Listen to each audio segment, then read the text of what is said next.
fuck it, I'm going to pull the Band-Aid off. I don't know how Manfred could sit here and say that it's not the owner's fault.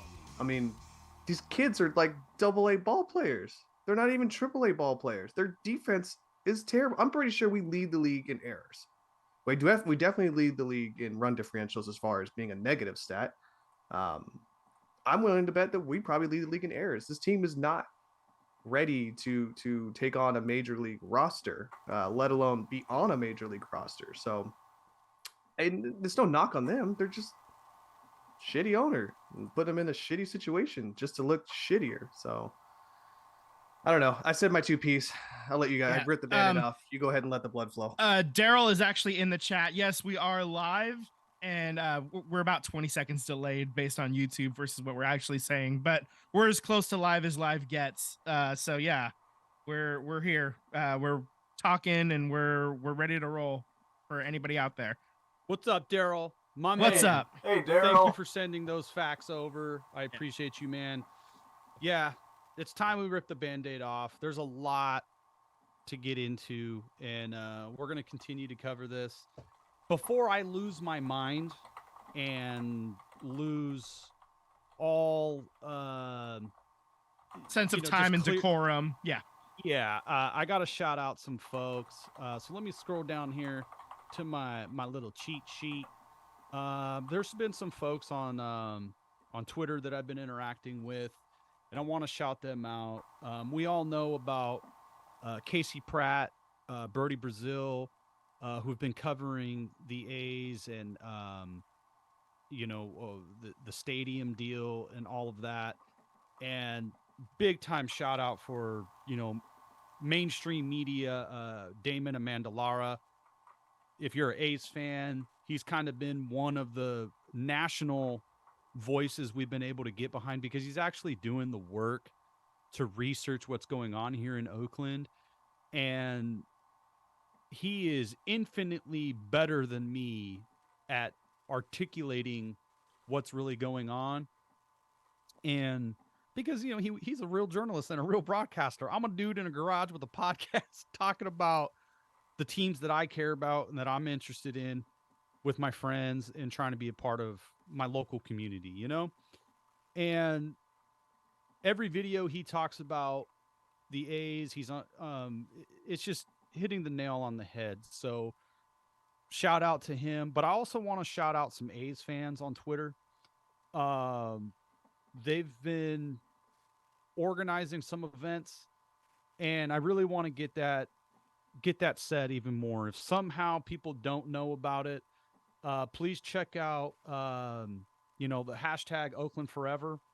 You could check out rootedinoakland.org. April 28th is a big game. The A's are returning back to the Coliseum, and it's going to be a protest game. At the Bart Footbridge, we would like all A's fans to meet there at 5 p.m., Coliseum Footbridge, and they're going to walk over to the stadium. And the purpose of that is to demand the sale of the Athletics to an owner that wants to keep them in Oakland. So right now, John Fisher, Dave Cavill are trending on Twitter, and we need to keep that energy going. And we also need to add Rob Manfred to that, because this is a commissioner that really doesn't like baseball. He's not really interested in baseball. We have seen his quotes repeated.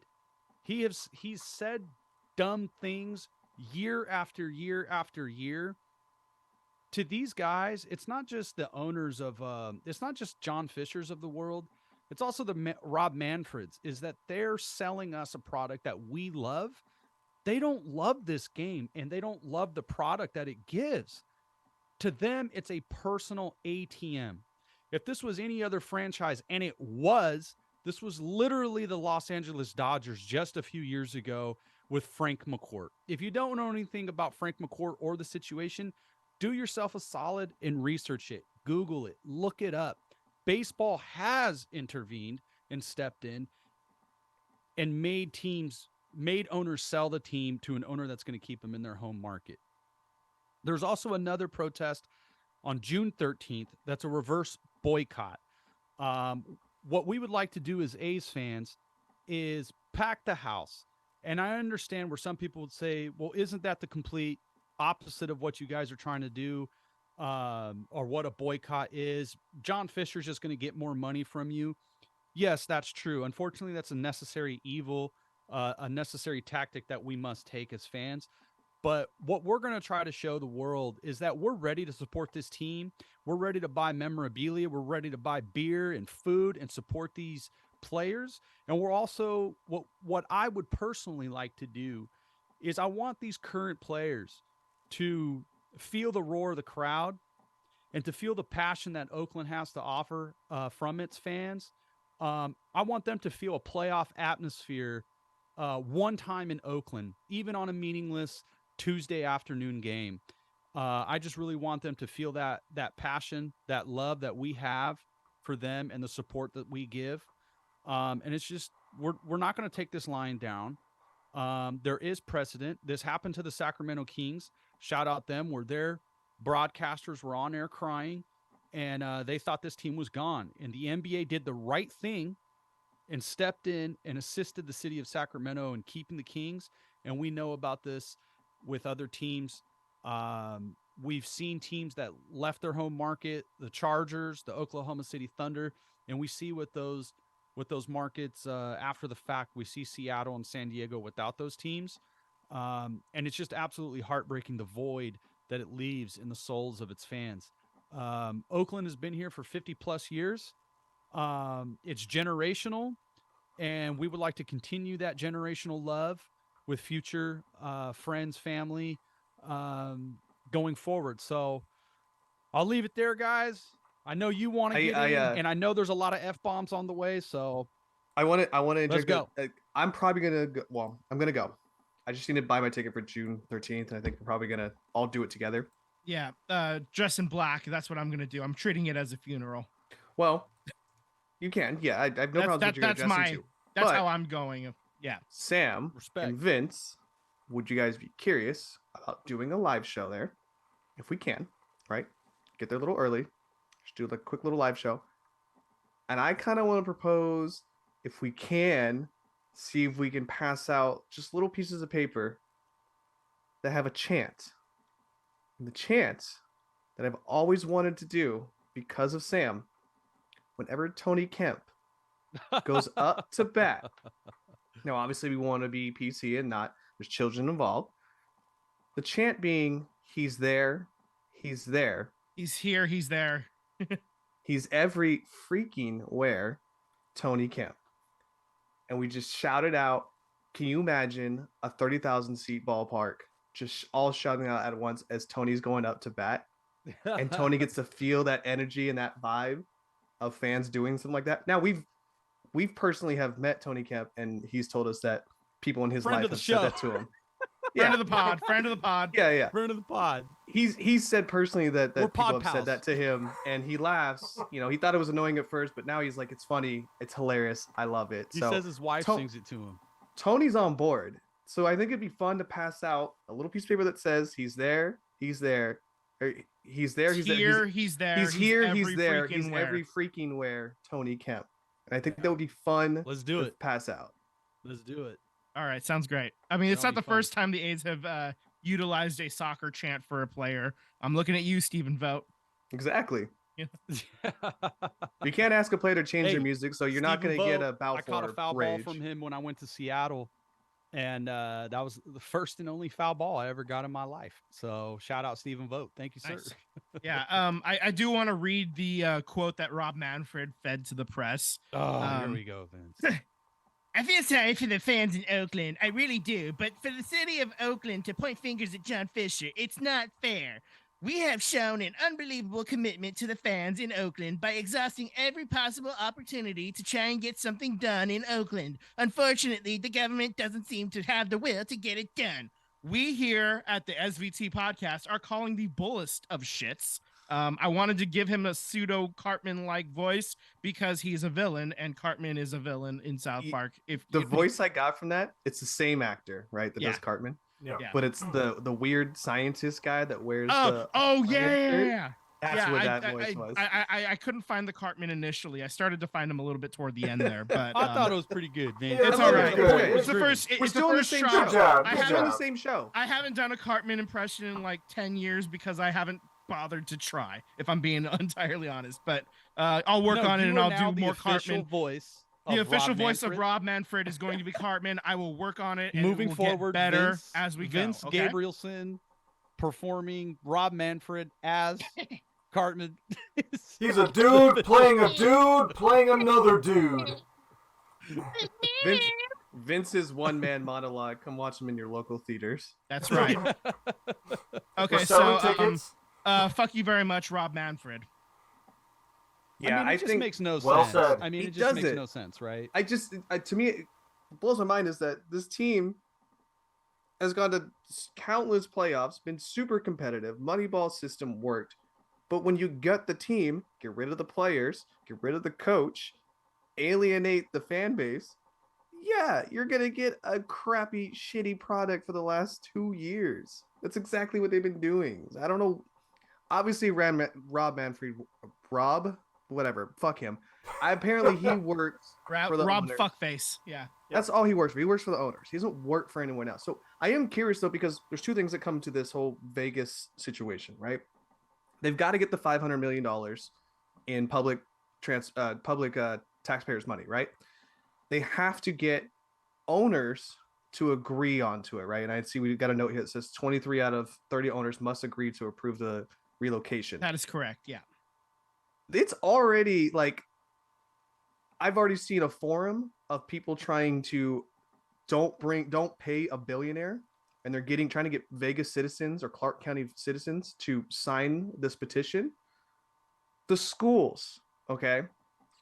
The Vegas schools or the Clark County schools are the worst schools in America. In America, they had no money, yet they're willing to just give money to a billionaire to build a park. Does that seem asinine? Well, then I mean, that's what's ridiculous. crazy is, you know, Las Vegas, they're given the money because they're gonna try to pass a tax. There's all kinds of taxes been passed, not just the Raiders, but I saw today somebody shared a article about Formula One, and there's all kinds of other stuff that they pass taxes to get arenas built, and they just keep adding to these hotel taxes.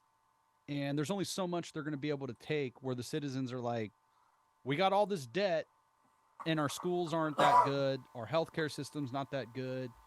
And there's going to come a point where enough's enough. And the other point of it is, you know, baseball, this is a corporation. This is basically saying, this is Apple or Google or whoever saying, you know, San Francisco, if you really want us to stay, you're gonna have to build us a skyscraper. You know, you're gonna have to, because you know, this other city, they're offering us a skyscraper, so you're gonna have to cough that up. And that's completely wrong. That's not how business works. You know, cities, you know, the reason why the county fairgrounds and, you know, things of that nature were built was because of recreational purposes. You know, because we needed to get back into recreation, and there was grants and things of that nature designed by the federal government to do such things. We don't really see that as much right now. And people who are making the argument, you know, we kind of encountered this the other day, Tyler, where there's this misconception that the city of Oakland has all of this money to give. And we were trying to explain that a lot this money is coming from federal grant money, because there's so much infrastructure that needs to change. The shoreline, the bay shoreline needs to change. So there's some, you know, shoreline upkeep, you know, for erosion that the federal government is assisting with. There's some railroads and, you know, train stuff that needs to happen, some barricades. That's also being done through federal and state grants.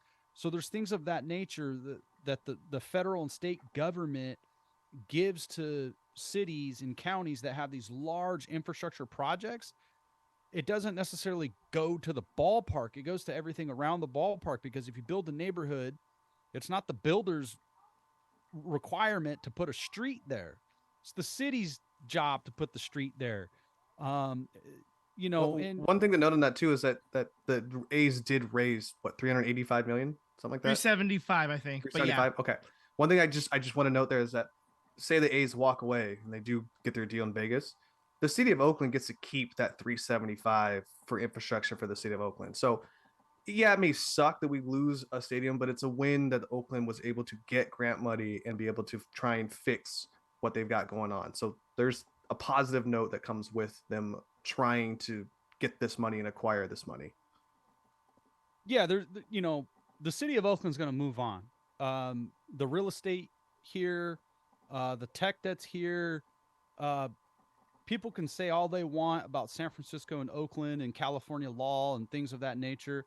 And, you know, there are some problems. You know, there's definitely problems that are outside of sports and on politics, all right? But this is still a destination that people want to be in and live in because of the weather, because of the environment, because of culture, because of all these things. And unfortunately, there's some ugly truth to our state in our local area. But the silver lining that I see is we can easily talk about San Francisco, which is not that far away. We could talk about what the Golden State Warriors did at Chase Center. We could talk about what the Sacramento Kings did with their new arena, San Diego, their new ballpark, the new Chargers and Rams Stadium. These stadiums have changed districts and have brought massive amount of money in taxes and spending.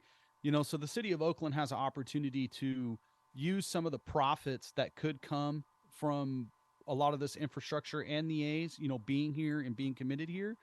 You know, that's a lot of jobs. That's construction jobs, that's city jobs to keep roads paved.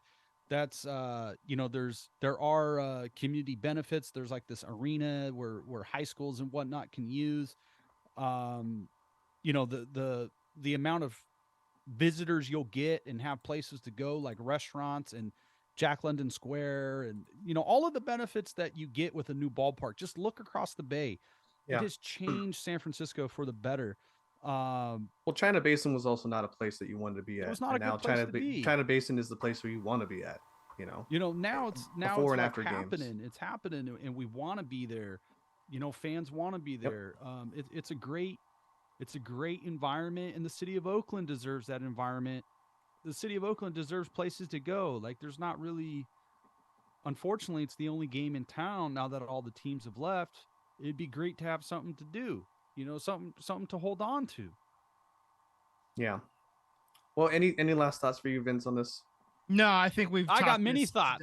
We move on when I say. There's many thoughts that can be shared. We shared a lot of them on our emergency pod. I'm still pissed. I got all my clothes.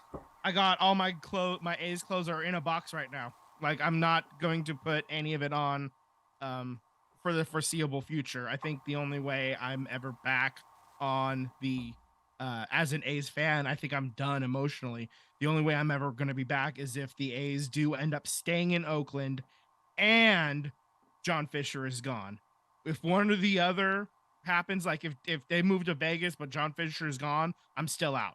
If A's stay in Oakland and John Fisher is still part of the team, I'm still out. I need both of those things to happen. Otherwise, so it's Warriors in Sharks gear from here on out.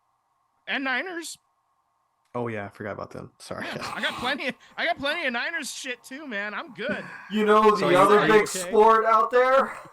Yeah, I got some earthquake stuff. Fuck it, man. I'll be fine. Wait. But no. I mean, because they built their stadium. I still hate John Fisher. But I do have a couple of earthquakes things already. Those aren't getting boxed? No, because they're staying. I'm still pissed at him, but it's a little different because the earthquakes aren't going anywhere. This Vegas move was the apex of my I'm done with it. So that's fair. Do you have a Justin Braun jersey? I do not. And it's a little too late to get one now at this point. Sorry, what were you saying, Tim? Before we move on real quick, Daryl had a good point in the comments here about collusion with baseball and the A's, and that's absolutely true because there are bylaws in all major sports that teams should not be tanking, and we see way too many baseball teams tank.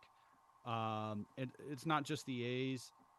It's many teams. I mean, look at the Houston Astros. They're good now, but I mean, there was a solid half decade where they just did not They were the try. last Stros before they were the trash Stros. Right. And that to me is just unacceptable, where they purposely just burn everything down to the studs, start over, because even when you're a loser team, you're profitable.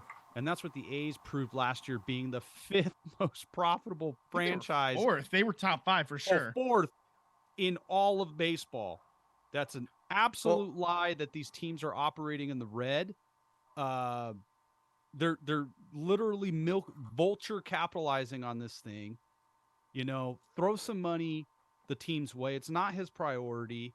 So he's just milking this franchise dry. That's absolutely against the contract that you signed when you're a baseball owner. And if you are a baseball owner and paying free agents and investing in your minor league system is too rich for your blood, well, guess what? You shouldn't own a ball team. Yeah. If it's too that's the thing. expensive, When don't you're own the team. when you're an owner, you're an investor. You're an investor along with other owners of the major league. If you're not investing and you're taking other owners' money in the revenue sharing, pretty sure that was one thing I want to say too, is that I wonder how many owners are actually going to vote for the A's for two things. They don't want the A's to be competitive, right? We said this last week. You don't want the Yankees. But are owners attuned and upset that John Fisher keeps taking their money year after year? That are they willing to vote him out? I'm curious. You're listening to the SVT podcast. Subscribe on YouTube and hit the bell to get alerts when we post a new episode. Follow us on Instagram and Twitter at SVT Sports Pod. Slide into our DMs. We would love to interact with you.